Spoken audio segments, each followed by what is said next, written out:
Now I'm very pleased to read her essay, her winning essay.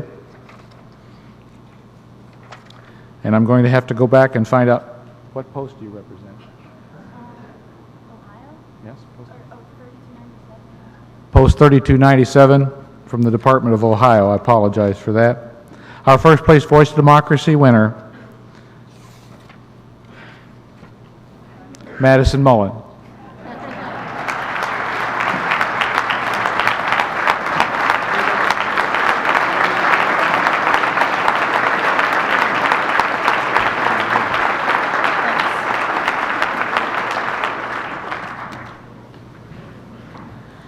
First and foremost, I just want to thank my local post 3297 and the State Department of Ohio for sending me here and giving me this great opportunity. I just want to say I'm so grateful and so blessed to be here. I met some great people, and I am having a great time so far. And last but not least, I just want to thank my parents for being with me through this entire process. I love you.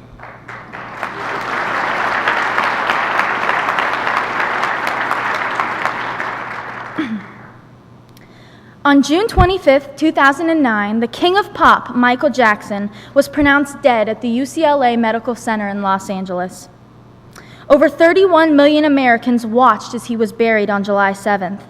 Details explaining how and why Michael Jackson passed away swamped the media for weeks. CNN even named him a national hero. Heroism. When I first read this year's Voice of Democracy theme, I thought, does America still have heroes? Of course we do. As Americans, we're barraged every single day by the media with news, sound bites, highlights, and commentary on the, quote, heroes of today.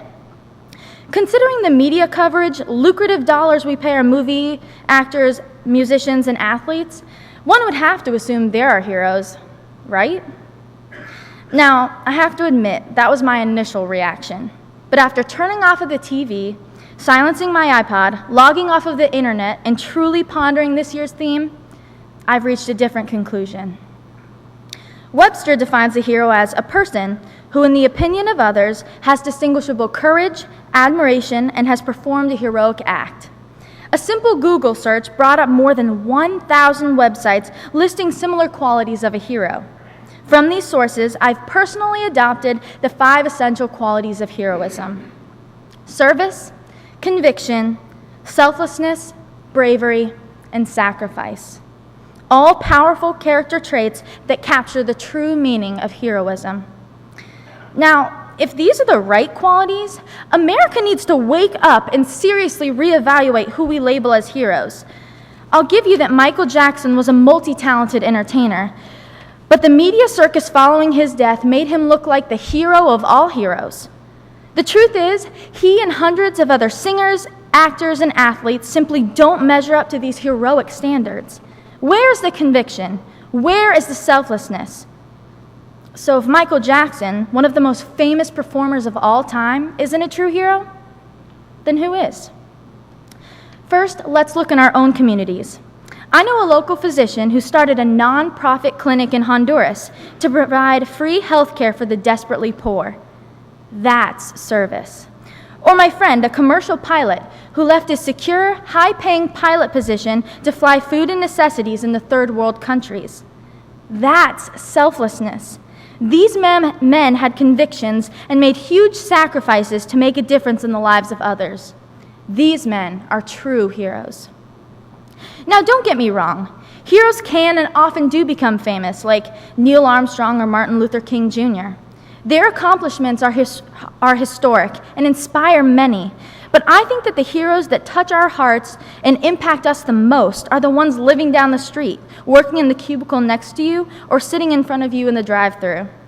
We are so blessed to live in a country where anyone can become a hero, where anyone can make a difference, and where anyone can serve their country.